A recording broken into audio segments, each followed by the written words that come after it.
एक छोटे से शहर में गोपाल और सूरज नाम के दो भाई रहते थे।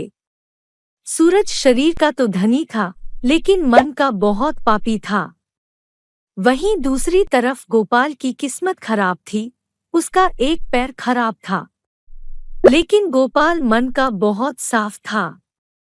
एक दिन पार्क में गोपाल के साथ के सारे बच्चे फुटबॉल खेल रहे थे और गोपाल ग्राउंड के साइड पर बैठकर सोच रहा था कि काश मैं भी इन बच्चों के जैसा फुटबॉल खेल सकता और अपने दोनों पैरों पर चल सकता।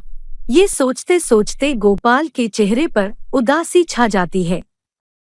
लेकिन थोड़ी ही देर बाद एकदम गोपाल के चेहरे पर हल्की सी मुस्कान भी आ जाती है और वो बोलता है, अरे तो क्या हुआ, मैं दौड़ नहीं सकता लेकिन चल तो सकता हूँ।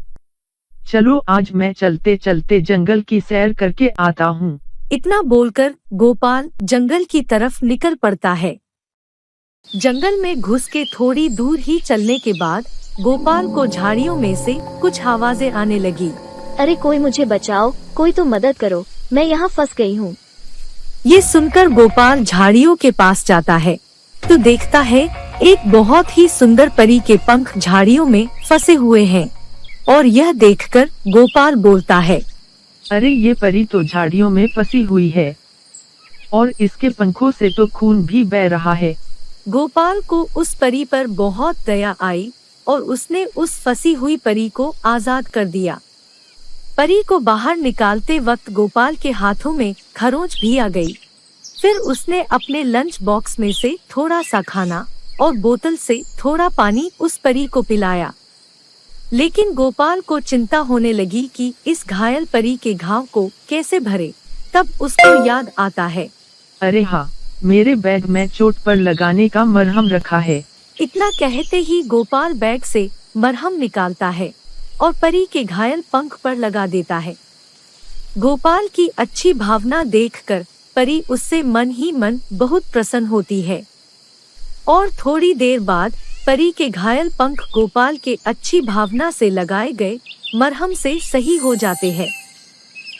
ये देख गोपाल खुश हो जाता है और परी से हाथ जोड़कर नमस्ते करके स्कूल की तरफ जाने के लिए मुड़ता ही है कि तभी पीछे से एक आवाज आती है, रुको बच्चे। गोपाल ने मुड़कर देखा तो परी तो वहाँ से जा चुकी थी और आसपास उसे कोई और भी नहीं दिख रहा था। तो वो सोचने लगा, शायद ये मेरा भ्रम होगा। गोपाल फिर से जाने के लिए मुड़ता है तो फिर से उसे वही आवाज सुनाई देती है, रुको बच्चे। कौन हो तुम? दिखाई क्यों नहीं देते? नीचे देखो बच्चे। इतना सुनते ही जब गोपाल नीचे देखता है तो उसे नीचे धरती पर एक पंख पड़ा दिखता है। मैं उसी घायल परी का पंख हूँ जिसकी अभी अभी तुमने निस्वार्थ भावना से मदद की थी। अरे तुम बोल सकते हो? हाँ, मैं बोल सकता हूँ। परी तुम्हारे साफ मन और निस्वार्थ मदद की भावना से खुश होकर मुझे तुम्हारी मदद के लिए यहाँ छोड़कर गई है। अरे उसकी कोई जरूरत नहीं है, यह तो मेरा फर्ज था। मुझे बदले में कुछ नहीं चाहिए। मुझे पता है, लेकिन फिर भी तुम मुझे अपने साथ ले चलो। लेकिन मैं तुम्हारा क्या करूँगा? मैं एक जादुई पंख हूँ। मुझसे तुम जो मांगोगे वह तुम्हें मिल जाएगा, लेकिन सिर्फ 2 बार, क्योंकि मैं सिर्फ तुम्हारी 2 इच्छा पूरी कर सकता हूँ। अरे वाह, तो फिर आप मेरा ये एक खराब पैर ठीक कर दो ना। मैं इसकी वजह से और बच्चों की तरह दौड़ भी नहीं पाता और कोई दौड़ने वाला खेल भी नहीं खेल पाता। ठीक है, अभी लो। इतना कहते ही पंख से एक तेज रोशनी निकलती है और गोपाल का पैर ठीक हो जाता है और अब वो अपने दोनों पैरों पर खड़ा होता है। अपने पैर को ठीक होता देख गोपाल बहुत खुश होता है और खुशी से दौड़ने लगता है और खुद को यूं दौड़ता देख और भी ज्यादा मुस्कुराता है। फिर पंख से बोलता है, मेरे पैर को ठीक करने के लिए आपका बहुत बहुत धन्यवाद। धन्यवाद कैसा, तुम इसके हकदार थे। लेकिन अब तुम्हारी सिर्फ एक इच्छा बची है जो मैं पूरी कर सकता हूँ। अभी मेरी दूसरी कोई इच्छा नहीं है, मैं वक्त आने पर दूसरी इच्छा आपसे मांग लूंगा। ठीक है, तो मुझे अपने पास रख लो। इतना सुनते ही गोपाल पंख को अपने बैग में रख लेता है और वहाँ से घर को चला जाता है। लेकिन ये सारी घटना होते हुए गोपाल का भाई सूरज एक पेड़ के पीछे से बहुत देर से देख रहा होता है और ये देख उसके पापी मन में लालच आ रहा होता है। कैसे भी करके मैं वो जादुई पंख गोपाल से हथिया के रहूंगा, फिर मैं अपनी कोई भी इच्छा उस पंख से पूरी करवा लूंगा। इतना कहकर सूरज भी घर को निकल जाता है। रात हो जाती है और जब गोपाल अपने बिस्तर पर सो जाता है तब सूरज चुपके से उसके बैग के पास जाता है और गोपाल के बैग से जादुई पंख को निकाल लेता है और जल्दी से दौड़कर छत पर चला जाता है। छत पर जाते ही सूरज उस पंख से बोलता है, ए जादुई पंख, मेरी भी इच्छा पूरी करो। तब जादुई पंख सूरज की इस हरकत पर बोलता है, तुम गोपाल की तरह साफ मन के बच्चे नहीं हो। तुम्हारा मन पापी है, इसलिए तुम मुझे यहाँ चोरी करके लाए हो। मैं तुम्हारी कोई इच्छा पूरी नहीं करूँगा, बल्कि तुमको सजा दूंगा। इतना कहकर पंख से एक तेज रोशनी निकलती है और सूरज के दोनों पैर खराब हो जाते हैं और वो जमीन पर गिर जाता है, फिर खड़ा नहीं हो पाता। अपने दोनों पैर खराब होते देख सूरज जोर जोर से रोने लगता है और जैसे ही उसकी रोने की आवाज गोपाल के कानों पर पड़ती है तो उसकी नींद खुल जाती है और तब गोपाल दौड़कर छत की ओर जाता है जहां से सूरज की रोने की आवाज आ रही होती है। और छत पर पहुंचने के बाद जब गोपाल सूरज को अपाहिज देखता है तो उसको एक पल को कुछ समझ नहीं आता। तब वो जादुई पंख से पूछता है, मेरे भाई को क्या हुआ? तुम्हारे भाई का मन तुम्हारी तरह साफ और निस्वार्थ नहीं है, बल्कि बहुत पापी और स्वार्थी है। इसलिए ये मुझे तुम्हारे बैग से चुराकर यहाँ ले आया और अपनी इच्छा पूरी करने के लिए बोल रहा था, तो मैंने इसको इसके स्वार्थी हरकत के लिए सजा दी है। गोपाल का मन बहुत दयालु था, इसलिए वो अपने भाई की हरकत से बुरा मानने की बजाय अपने भाई को यूं रोता देख के उदास हो जाता है और पंख से कहता है, अभी मेरी दूसरी इच्छा बाकी है और मैं चाहता हूँ कि मेरी दूसरी इच्छा में तुम मेरे भाई को ठीक कर दो। वो जैसा भी है मेरा भाई है। गोपाल के इतना कहते ही पंख से एक तेज रोशनी निकलती है और सूरज के दोनों पैर ठीक हो जाते हैं और वो फिर से अपने पैरों पर खड़ा हो जाता है। इसके बाद पंख वहाँ से गायब हो जाता है। गोपाल का ये निस्वार्थ और दयालु भाव देखकर सूरज की अक्ल ठिकाने आ जाती है और वो अपने किए पर शर्मिंदा होकर गोपाल से बोलता है, मेरे भाई मुझे माफ कर दो, मैं लालच में अंधा हो गया था, लेकिन अब मैं आगे से कभी ऐसा नहीं करूँगा। मैं भी तुम्हारी तरह एक साफ मन का अच्छा इंसान बनूंगा। तो देखा दोस्तों, अपने पापी मन के चलते सूरज ने उसके पास जो था वो भी खो दिया, लेकिन वहीं गोपाल ने उसके निस्वार्थ और साफ मन के चलते जो उसके पास नहीं था वो पा लिया। इसलिए हमेशा अपने मन में साफ और निस्वार्थ भावना रखनी चाहिए। उम्मीद करती हूँ आपको हमारी इस कहानी से अच्छी शिक्षा मिली होगी। अब मिलूंगी आपसे अगली कहानी के साथ। धन्यवाद।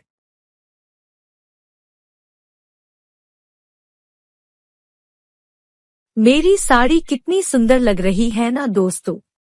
आज यह साड़ी मैंने इसलिए पहनी है क्योंकि आज मैं आपको एक जादुई साड़ी की कहानी सुनाने जा रही हूँ।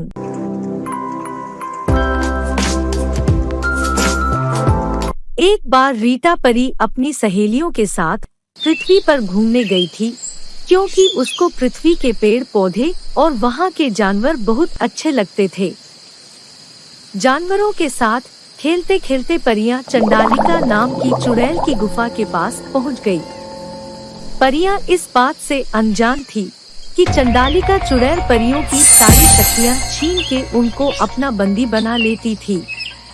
परियों की आवाज सुनकर चंडालिका चुड़ैल अपनी गुफा से बाहर झांक कर देखती है और इतनी सारी परियों को एक साथ देखकर मन ही मन बहुत खुश होकर बोलती है, अरे वाह, आज तो लगता है बहुत सारी परियों का शिकार करने को मिलेगा। इतना कहकर चुड़ैल अपने जादुई झाड़ू पर बैठकर उन परियों को पकड़ने के लिए निकल जाती है।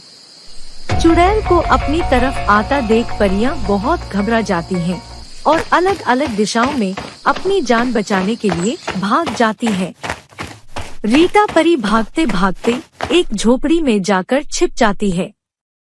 वह झोपड़ी रानी नाम की एक गरीब लड़की की होती है, जो अपनी बीमार माँ के साथ वहाँ पर रहती थी। रानी की माँ एक बहुत ही गंभीर बीमारी से ग्रसित चल रही थी, जिसका इलाज वहाँ के आसपास के डॉक्टरों के पास नहीं था और रानी के पास इतना पैसा नहीं था कि वो अपनी बीमार माँ का इलाज शहर ले जाकर करा सके। इसलिए रानी अकेले में जाकर बहुत रोती थी, क्योंकि रानी का उसकी माँ के अलावा इस दुनिया में कोई नहीं था। तभी रीटा परी दौड़ती हुई रानी के पास जाती है और उससे कहती है, मैं रीटा परी हूँ। मैं परीलोक से अपनी सहेलियों के साथ घूमने आई थी, लेकिन पहाड़ी से एक बुरी चुड़ैल हमारे पीछे पड़ गई। जैसे तैसे उस चुड़ैल से मैं अपनी जान बचाकर भाग कर आई हूँ। वो अभी भी बाहर हमें ढूंढ रही है। क्या आज रात तुम मुझे अपने घर में छिपने दोगी? मैं कल सुबह होते ही परीलोक लौट जाऊंगी। हाँ जरूर, क्यों नहीं। बस तुम मेरी माँ के सामने मत आना, क्योंकि वो बहुत बीमार है और तुमको देखकर अचंभित हो सकती है, जो कि उनके लिए अभी इस समय ठीक नहीं है। ठीक है, मैं तुम्हारी माँ के सामने नहीं आऊंगी। लेकिन उनको हुआ क्या है? उनको एक गंभीर बीमारी हो गई है, जिसका इलाज यहाँ के डॉक्टरों के पास नहीं है और मेरे पास इतना पैसा नहीं है कि मैं शहर ले जाकर उनका इलाज करवा सकूं। यह कहकर रानी रोने लगती है और रीटा परी उसे चुप कराती है। सुबह हो जाती है और जब चुड़ैल के हाथ कोई भी परी नहीं लगती, तो वो अपनी गुफा में लौट जाती है और इधर रीटा परी भी परीलोक लौट आती है। लेकिन जब रानी नींद से उठती है, तो वे अपने सिरहाने एक साड़ी रखी देखती है और जब रानी उस साड़ी को हाथ में लेती है, तो उसमें से एक तेज रोशनी निकलती है और उसमें से रीटा परी की आवाज आती है, रानी, तुमने अपने घर में मुझे पनाह देकर कल मेरी जान बचाई और बदले में मुझसे कुछ भी नहीं मांगा, जबकि तुम जानती थी कि मैं एक परी हूँ और तुम्हारी कोई भी इच्छा मैं पूरी कर सकती हूँ। तुम्हारा यह निस्वार्थ भाव देखकर मैं यह जादुई साड़ी इनाम के तौर पर तुम्हारे लिए छोड़कर जा रही हूँ। यह एक जादुई साड़ी है, इसे किसी भी बीमार इंसान को पहनाओ तो उसकी सारी बीमारी ठीक हो जाती है, या फिर इस साड़ी को पहने हुए इंसान को अगर कोई बीमार इंसान छू ले तो भी उसकी सारी बीमारी ठीक हो जाती है। जाओ, अब तुम अपनी माँ को ठीक कर सकती हो। यह सब सुनकर रानी खुश हो जाती है और दौड़कर अपनी माँ को वो साड़ी पहनाने के लिए जाती है। जादुई साड़ी पहनते ही रानी की माँ एकदम स्वस्थ हो जाती है। ये देख रानी खुशी से उछलने लगती है और फिर उस जादुई साड़ी की मदद से गांव के बीमार लोगों की मुफ्त में बीमारी ठीक करने लगती है। गांव के लोग रानी और रानी की माँ की अच्छाई देखकर उनके घर को हर सुख सुविधा से भर देते हैं और अब रानी पहले की तरह गरीब नहीं रहती। तो देखा दोस्तों, आपने रानी के निस्वार्थ भाव ने उसको वह सब कुछ दिला दिया जो उसके पास नहीं था। उम्मीद करती हूँ आपको हमारी इस कहानी से अच्छी शिक्षा मिली होगी। अब मिलूंगी आपसे अगली कहानी के साथ। धन्यवाद।